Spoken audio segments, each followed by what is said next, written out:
नमस्कार, राम राम एवरीवन। आज हम लोग हिमाचल प्रदेश की एडमिनिस्ट्रेटिव हिस्ट्री करने जा रहे हैं।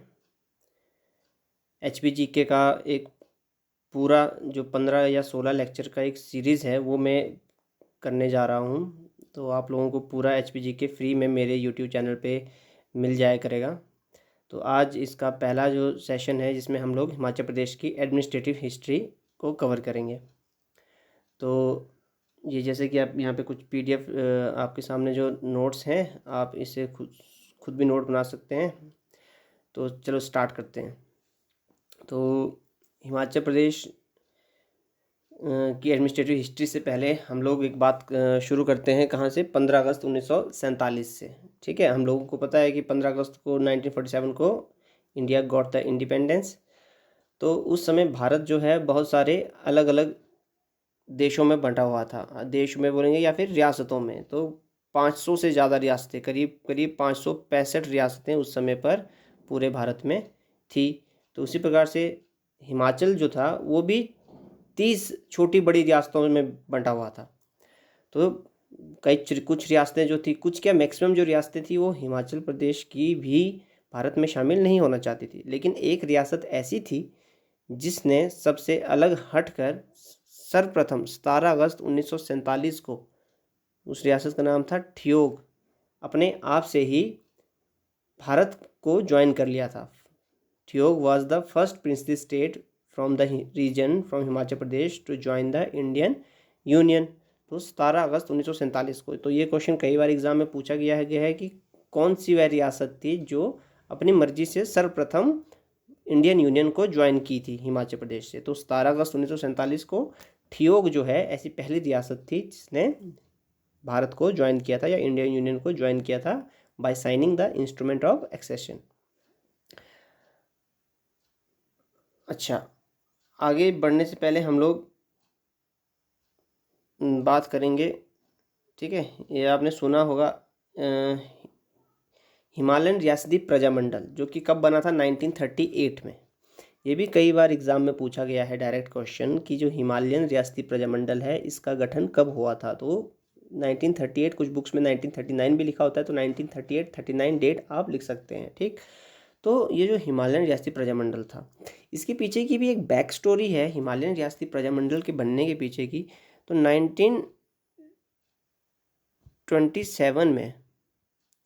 1927 में पंजाब में एक सम्मेलन हुआ था। ठीक है, कांग्रेस के जो अपने जवाहरलाल नेहरू थे वो उनकी अध्यक्षता में एक सम्मेलन हुआ था जिसमें जितने भी प्रिंसली स्टेट्स हैं पूरे देश भर के प्रिंसली स्टेट्स, जो कि जिनका एडमिनिस्ट्रेशन किसी राजा या रानी के हाथों में था। भारत दो प्रकार से बंटा हुआ था। ये हमारा जो भारत है ये दो प्रकार से बंटा हुआ था। कुछ जो स्टेट्स, कुछ जो एरियाज थे वो डायरेक्ट ब्रिटिशर्स के अंडर थे, जैसे कि अपना ये साउथ इंडिया में एक मद्रास प्रोविंस। तो आज का जितने भी तमिलनाडु, कर्नाटका, केरला, आंध्र प्रदेश, ये जो स्टेट है सिर्फ एक नाम से, क्या नाम था उसका, मद्रास। यहाँ पे एक बॉम्बे, ठीक है, बॉम्बे में आज का कर्नाटका, गुजरात, महाराष्ट्र, ये सब आ जाता था। बीच में एक बहुत बड़ा प्रोविंस था, यूनाइटेड प्रोविंस। ठीक है, यूपी, MP जो आज के रीजन है सब इसमें आ जाते थे। इस प्रकार यहाँ पे इस तरफ था बंगाल, इस तरफ नॉर्थ वेस्ट फ्रंटियर प्रोविंस। उसके अलावा जो बाकी एरियाज बच जाते थे ये सब राजाओं के अंडर थे, इन्हें कहते थे प्रिंसली स्टेट्स।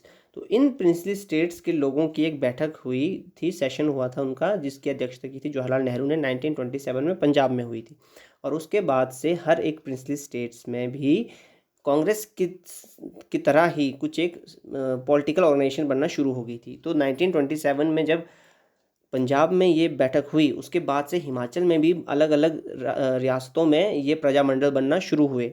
और उन सभी प्रजामंडलों को कंबाइन करके एक जो बड़ा स्ट्रक्चर बनाया गया उसका नाम रखा गया हिमालयन रियासती प्रजामंडल। 1938 या 1939 में ये होता है। ठीक है, और जब भारत की आज़ादी की बात करीब करीब पहुंच जाती है 1946-47 के समय, तो ये प्रजामंडल अपनी एक पॉलिटिकल विंग बनाते हैं। उसका नाम क्या होता है, Himalayan Hill State Regional council.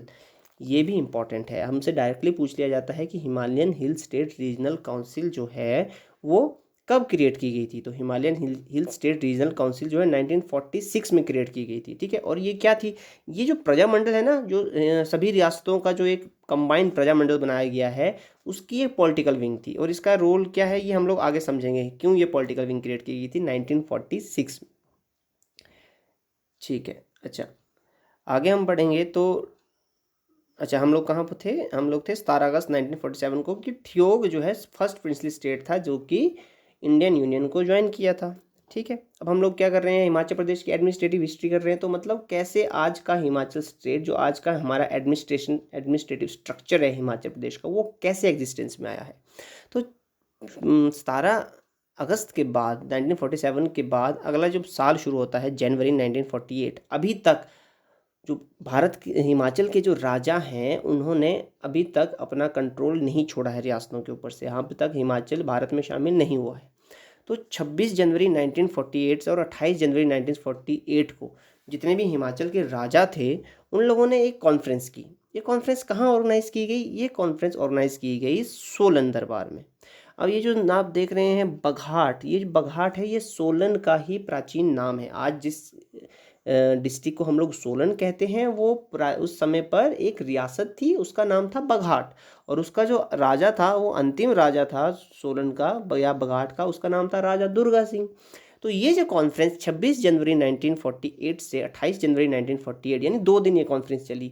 और ये किसकी अध्यक्षता में हुई? राजा दुर्गा सिंह की। और यहाँ से जो हमारे हिमाचल के एग्जाम में क्या क्वेश्चन पूछ लेते हैं, पहला तो कि जो हिमाचल के राजाओं की जो बैठक हुई थी वो कहाँ हुई थी और कब से कब तक हुई थी? तो 26 से 28 जनवरी के बीच में।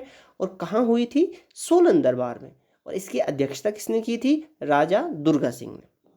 अब ये कॉन्फ्रेंस जब राजा लोग भी बैठे तो इन्होंने क्या डिसाइड किया, क्यों ये कॉन्फ्रेंस की? तो इन लोगों ने हिमाचल में जो हिमाचल का फ्यूचर डिसाइड करने के लिए कि हम लोग भारत में शामिल होंगे या नहीं, अगर नहीं होंगे तो फिर क्या क्या स्ट्रक्चर रहेगा, हम लोग कैसे हिमाचल के की जो जनता है, जो सरकार है, उसको चलाएंगे, ठीक है। तो इसके लिए ये कॉन्फ्रेंस हुई थी। और इन लोगों ने, राजाओं ने, सभी राजाओं ने ये डिसाइड किया कि they will not join the Indian union, वो इंडियन यूनियन को ज्वाइन नहीं करेंगे। इन्होंने ये डिसाइड किया अपनी इस बैठक में। और एक कन्फेडरेशन बनाने का प्लान आया इनके मन में। कन्फेडरेशन मतलब एक जितने भी 30 रियासतें हैं वो मिलकर अपने अपने एरियाज़ को इंडिविजुअली चलाएंगी और साथ में एक यूनियन टाइप का कन्फेडरेशन बनाएंगे और भारत में शामिल नहीं होंगे या फिर, ठीक है। तो इस प्रकार का इन्होंने एक डिसीजन लिया।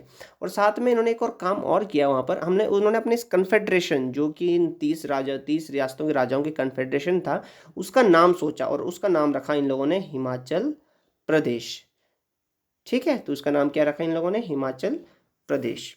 और जो ये हिमाचल प्रदेश ये नाम है, ये किसने सजेस्ट किया था? ये सजेस्ट किया था आचार्य दिवाकर दत्त शर्मा ने। एक सेकंड, ये नाम किसने डिसाइड किया था? आचार्य दिवाकर दत्त शर्मा जी। आप यहाँ देख पा रहे हैं इसको, ठीक। अच्छा, जब राजाओं ने अपनी जिद ठान ली कि हम लोग तो भैया शामिल नहीं होंगे भारत में, तो उसी दौरान क्या होता है, जो अब हिमाचल में प्रजामंडल भी है, हम लोगों को पता है पहले से ही, ठीक है। प्रजामंडल है, हिमालयन रियासती प्रजामंडल, ठीक है। और जो हम लोगों ने ऊपर डिस्कस किया था, ठीक है, क्या नाम था उसका अपना? हिमालय रियासती प्रजामंडल 1930 1939 में। और हिमालयन उसकी जो पॉलिटिकल विंग है वो 1946 में क्रिएट हो चुकी थी। तो अब इनका काम शुरू होता है। तो क्या होता है, जनवरी 1948 को ही, वैसे ठीक है ये तारीख 26 जनवरी 1948 को है, जिस दिन ये सोलन के दरबार में राजा लोग बैठक कर रहे थे, तो उसी दिन ही एक प्रोविजनल गवर्नमेंट तैयार हो गई थी हिमाचल में। प्रोविजनल गवर्नमेंट मतलब देखो, अब ये गवर्नमेंट ऐसा कोई रूल नहीं कर रही है, इनके पास कोई टेरिटरी नहीं है रूल करने के लिए। टेरिटरी जो है अभी भी किसके पास है? हिमाचल में जो राजा हैं उन लोगों के पास ही है। लेकिन ये एक टेम्परेरी गवर्नमेंट थी। आप जैसे सोच सकते हैं, जैसे धर्मशाला में से तिब्बत की जो एक प्रवासी सरकार है वो रूल करती है। अब तो उनके पास भी कोई टेरिटरी नहीं है, कोई लोग नहीं है उनके पास रूल करने के लिए, लेकिन फिर भी वो वहाँ पे रेगुलर इलेक्शंस होते हैं, वो लोग पीएम चुनते हैं अपना, ठीक है। तो एक प्रवासी सरकार, एक गवर्नमेंट इन एग्जाइल है, वो रूल करती है, वर्क करती है। कहाँ से? धर्मशाला से तिब्बत की।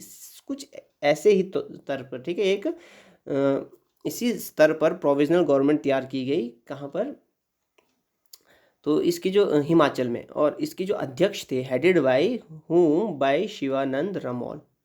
तो हिमाचल प्रांत प्रोविजनल गवर्नमेंट ठीक है। और किसने सेटअप की है? Himalayan Hill State Regional Council ने। Himalayan Hill State Regional Council जो कि पॉलिटिकल विंग थी किसकी? हिमालयन रियासती प्रजामंडल की, ठीक है, जिसका जिक्र हम लोगों ने ऊपर किया है, ठीक है। उसने एक गवर्नमेंट सेट की, प्रोविजनल गवर्नमेंट, ठीक है। और जिसके अध्यक्ष कौन बने, हेड कौन बने? शिवानंद रमोल। अब यहाँ से क्वेश्चन क्या आता है?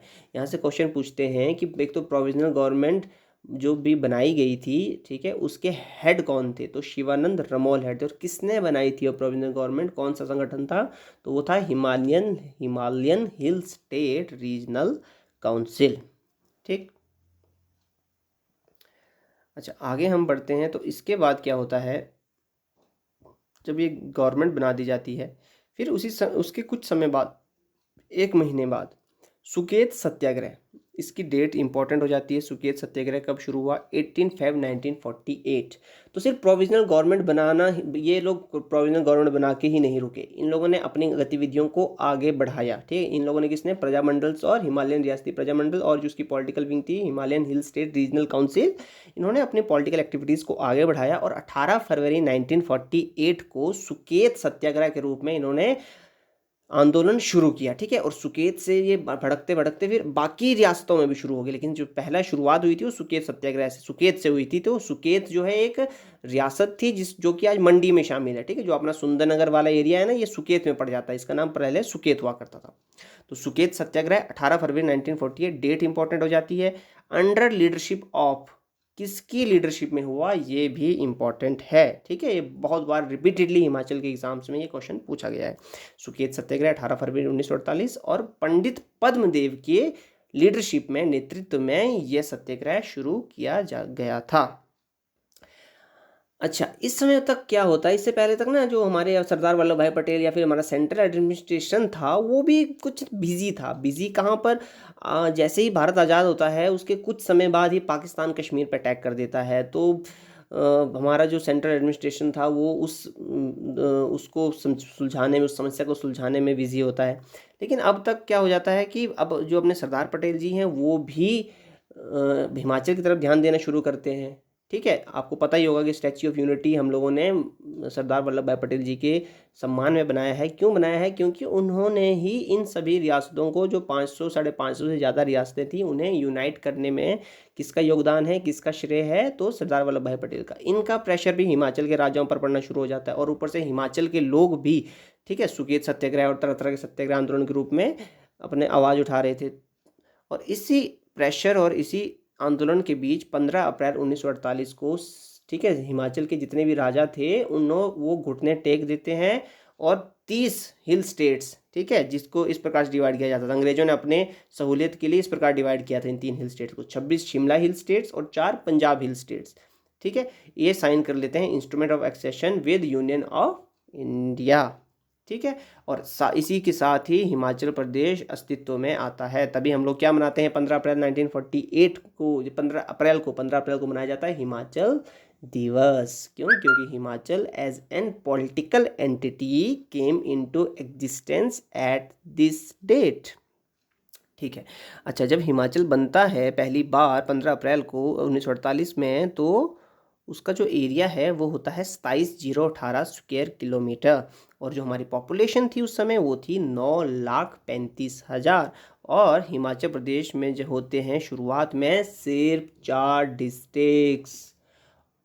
और उस समय का हिमाचल कैसा था, इस मैप से आप देख सकते हैं। देखिए, ये चंबा हो जाता है अपना, मंडी ये अपना एक डिस्ट्रिक्ट था महासू, और एक डिस्ट्रिक्ट था सिरमौर। मंडी जो था सुकेत और मंडी 2 रियासतों को मिला के बना था। सिरमौर अपने आप में एक रियासत थी। महासू जो है बहुत सारी 26 रियासतों को मिला के बनाया गया था, जिसमें से बुशहर, ठीक है, सुन्नी, धामी, ऐसी ऐसी बहुत सारी रियासतें थी, उनको मिला के महासू डिस्ट्रिक्ट बनाया गया था।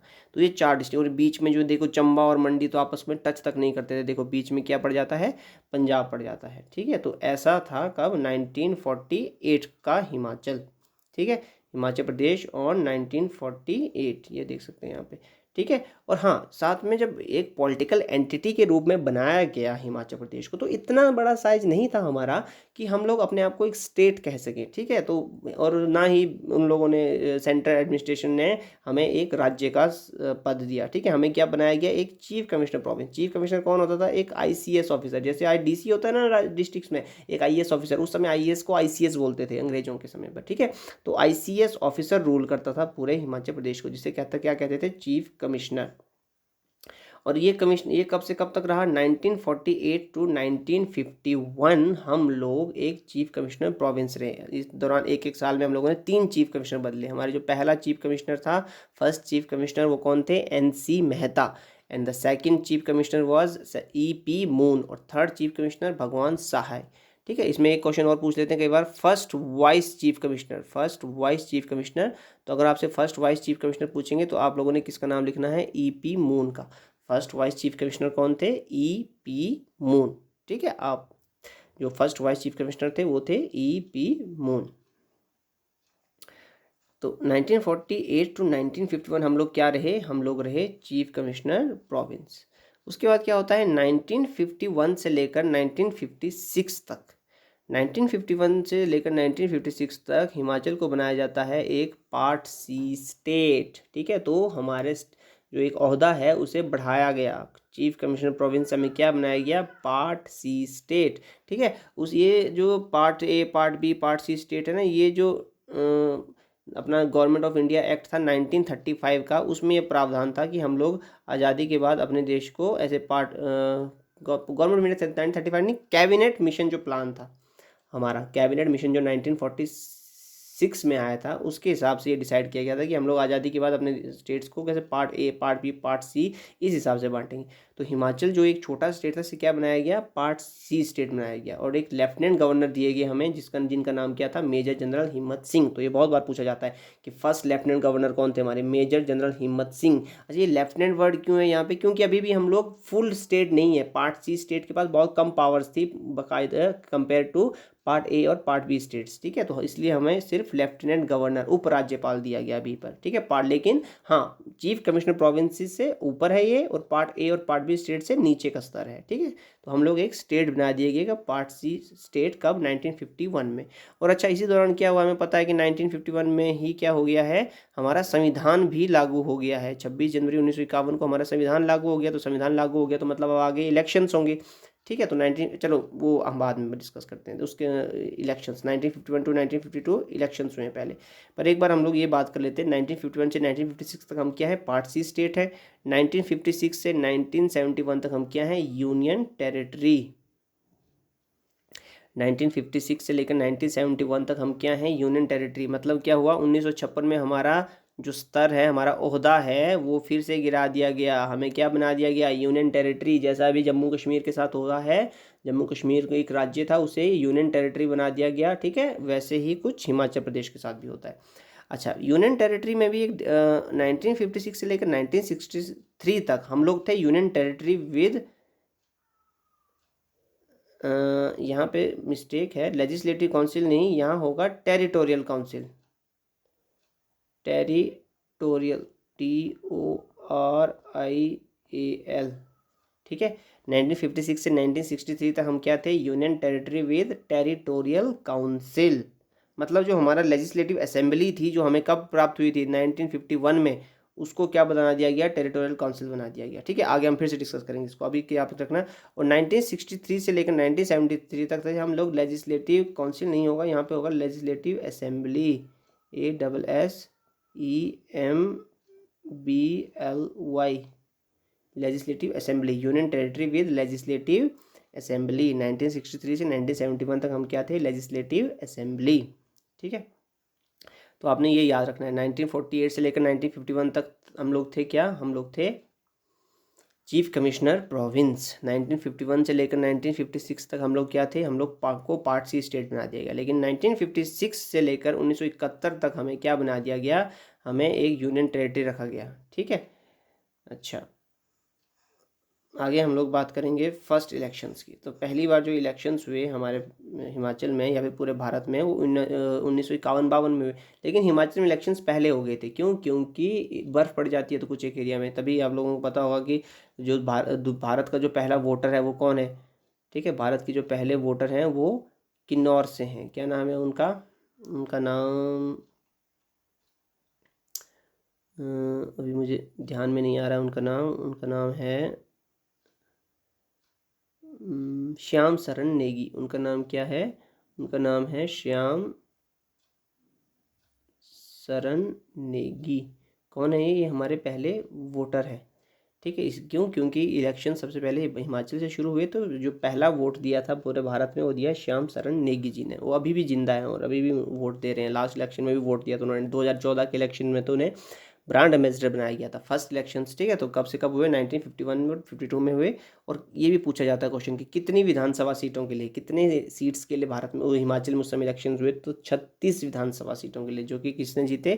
कांग्रेस ने। और हमारे फर्स्ट सीएम बने कौन? YS परमार, यशवंत सिंह परमार हमारे पहले सीएम बने।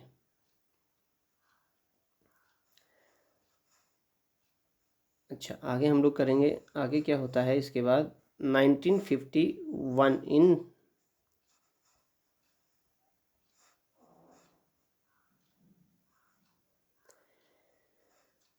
1951 से लेकर 1950, ये तो हो गया हमारा। इलेक्शंस कब हुए हमारे? 1951-52 में होते हैं। ठीक है। अच्छा, इन 1951 हिमाचल प्रदेश को क्या बना, ये हम लोग पहले भी बता चुके हैं। ठीक है, डिस्कस कर चुके हैं हम लोग ऊपर भी एक बार से। ठीक है, तो यहाँ पे हम इसको डिटेल से करते हैं। 1951 में क्या होता है? देखो, 1951 में ही जब इलेक्शंस हो रहे होते हैं उसी समय क्या होता है? इलेक्शन से पहले क्या किया जाता है? हमें प्रमोट किया जाता है इनटू ए पार्ट सी स्टेट। अच्छा, यही है जो हम लोगों ने ऊपर डिस्कस किया था, वही चीज़ यहाँ लिखी हुई है कि 1951 में हिमाचल प्रदेश को प्रमोट किया गया एक पार्ट सी स्टेट में। और मेजर जनरल हिम्मत सिंह जो थे वो हमारे पहले लेफ्टिनेंट गवर्नर बने। और उसके ही और इलेक्शन जब हो जाते हैं, YS परमार हमारे मुख्यमंत्री बन जाते हैं। उसके बाद क्या होता है? 1954 में हमें प्राप्त होता है हमारा 5वां जिला। और वो कौन होता है? बिलासपुर। बिलासपुर, जो कि जिसके राजा थे आनंद चंद। ये लोग भारत में पहले तो शामिल नहीं होना चाहते थे, आनंद चंद बिलासपुर को। फिर जो उसके बाद जब बिलासपुर भारत में शामिल हो गया, उसके बाद ये इन्होंने काफ़ी साल तक 1954 तक इसका एक सेपरेट अस्तित्व, एक अलग अस्तित्व बना के रखा, सेपरेट इससे बना के रखा। ठीक है, पहले ये चीफ कमिश्नर प्रोविंस बना, आनंद चंद इसके पहले चीफ कमिश्नर बने थे। ठीक है, बाकी जब हम बिलासपुर डिस्कस करेंगे वहाँ इसको डिटेल में पढ़ेंगे। तो बिलासपुर जो अपने आप में एक पार्ट सी स्टेट था उस समय पर, उसे हिमाचल प्रदेश का एक 5वां जिला बनाया गया। ठीक है, 5वें जिले के रूप में बिलासपुर शामिल होता है। 1956 में क्या होता है? The part C state of Himachal Pradesh was demoted to a union territory. अभी हम लोगों ने ऊपर डिस्कस किया था कि 1956 में जो हिमाचल प्रदेश एक पार्ट सी स्टेट था, इसे डिमोट कर दिया जाता है और इसे क्या बना दिया जाता है? Union territory.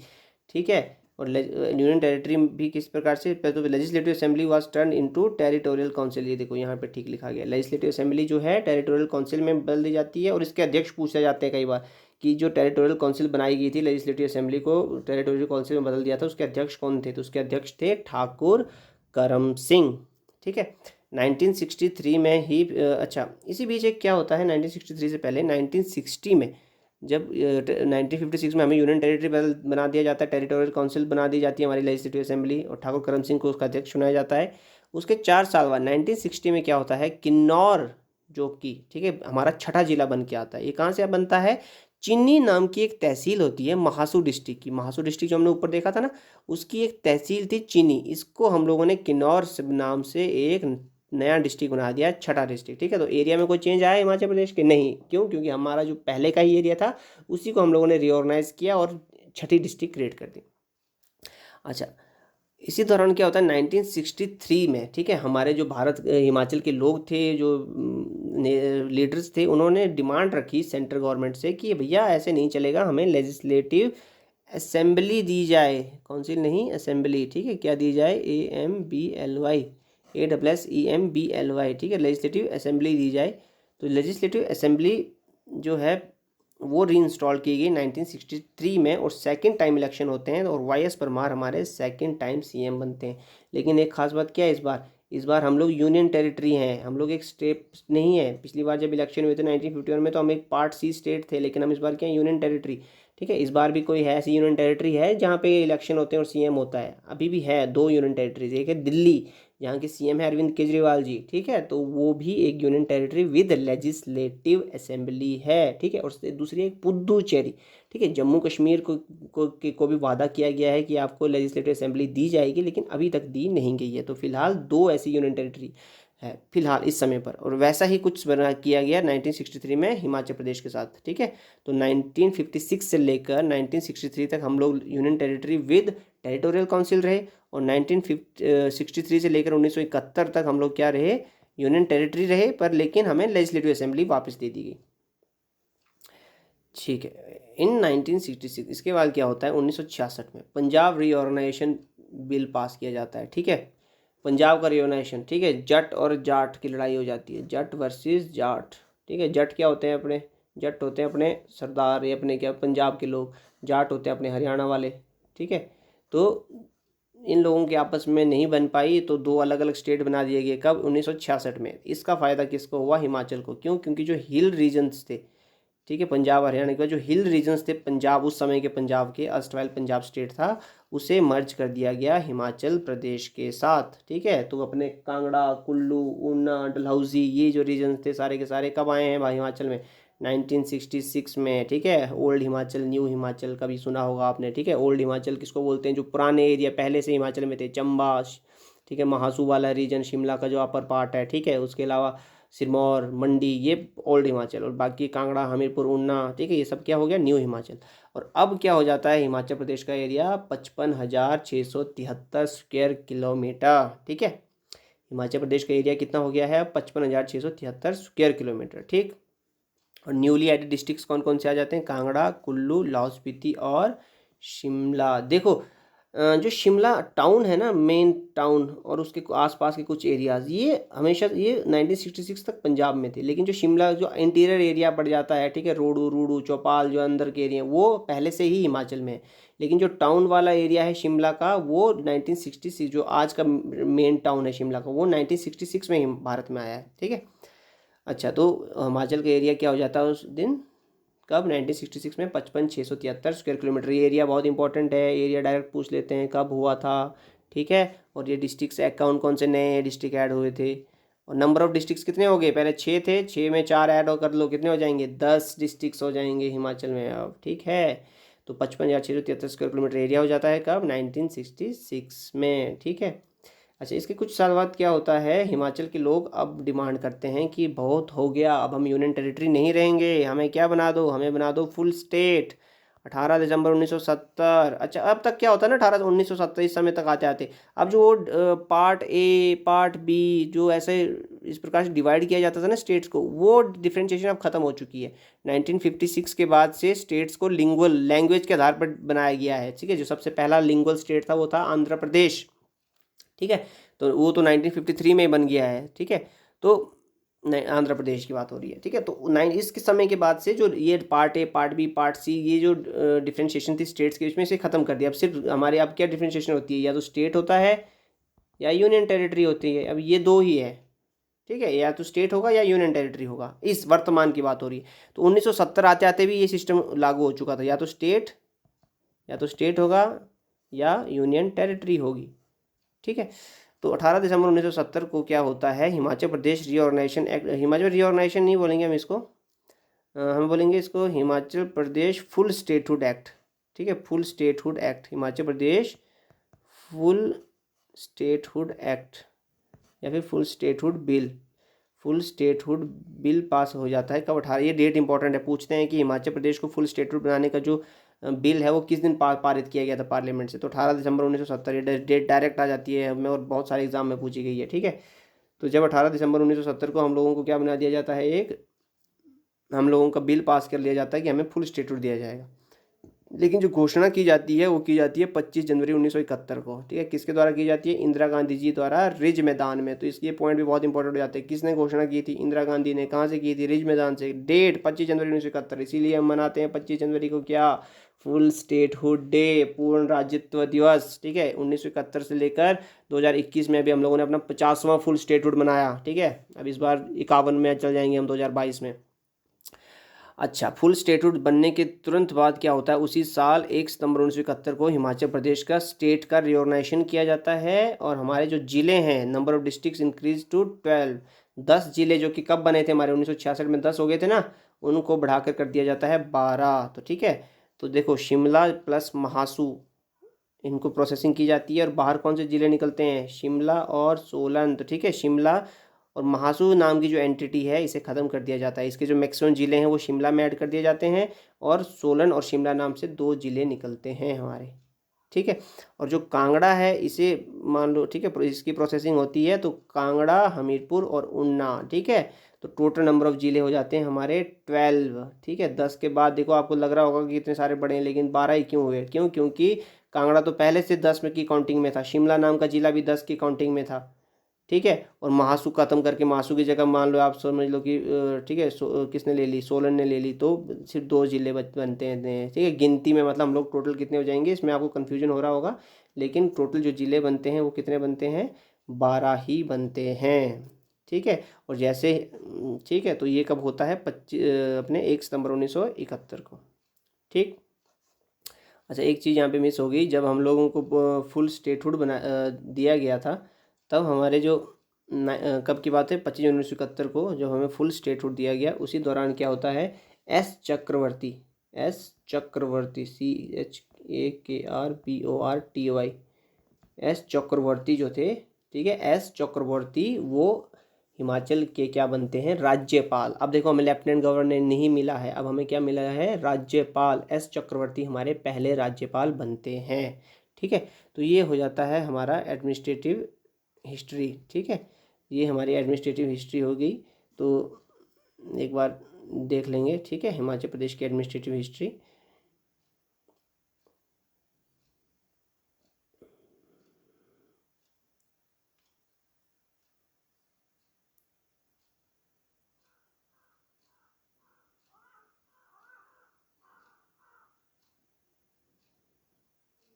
ये हमारा हिमाचल प्रदेश उस समय का 1948 का, ठीक है। ठीक है, यहाँ पे एक मिस्टेक है, यहाँ पे लेजिस्लेटिव काउंसिल नहीं होगा, यहाँ पे क्या होगा, टेरिटोरियल काउंसिल होगा, टेरिटोरियल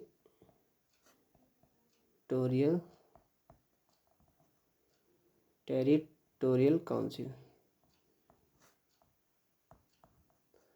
ठीक है। और यहाँ पे लेजिस्लेटिव काउंसिल की जगह लेजिस्लेटिव असेंबली होगा, ASSEMBLY, इसको आप लोग करेक्शन कर सकते हैं, ठीक है। अच्छा,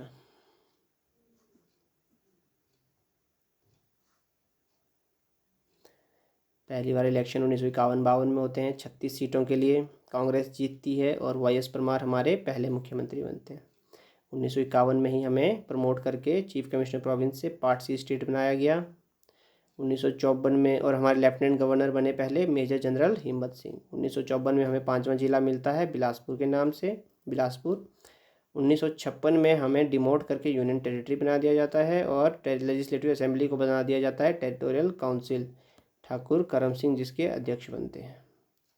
अच्छा, 1960 में हमें छठा जिला मिलता है किन्नौर और 1963 में लेजिस्लेटिव, यहाँ पे भी काउंसिल नहीं होगा, लेजिस्लेटिव असेंबली होगा, ठीक है। लेजिस्लेटिव असेंबली की वापसी हो जाती है कब, 1963 में। और इस बार लेकिन हमें एक यूनियन टेरिटरी में, और दूसरी बार इलेक्शन होते हैं, YS परमार मुख्यमंत्री बनते हैं, लेकिन किसके, एक यूनियन टेरिटरी के। 1966 में रिऑर्गेनाइजेशन होता है पंजाब का और हमें 4 नए डिस्ट्रिक्ट प्राप्त होते हैं, कांगड़ा, कुल्लू, लाहौल स्पीति और शिमला, और हमारा एरिया हो जाता है 55,673 स्क्वायर किलोमीटर, ठीक है। 18 दिसंबर 1970 को हिमाचल प्रदेश को रिऑर्गेनाइज करने, हिमाचल प्रदेश को फुल स्टेटहुड देने के लिए एक कानून पास होता है, फुल स्टेटहुड देने के लिए कानून पास किया जाता है और 25 जनवरी 1971 को इसकी घोषणा की जाती है शिमला में इंदिरा गांधी द्वारा रिज मैदान से। और 1 सितंबर 1971 को हमें रीऑर्गेनाइज किया जाता है और क्या होता है, शिमला और महासू से निकलते हैं शिमला और सोलन, कांगड़ा से निकलते हैं कांगड़ा, हमीरपुर और नंबर ऑफ डिस्ट्रिक्ट्स कितने हो जाते हैं हमारे 12। ठीक है, तो ये रहता है हमारी एडमिनिस्ट्रेटिव हिस्ट्री। हम बाकी जो HPGK है वो आगे के लेक्चर्स में पढ़ेंगे। ठीक है जी, राम राम।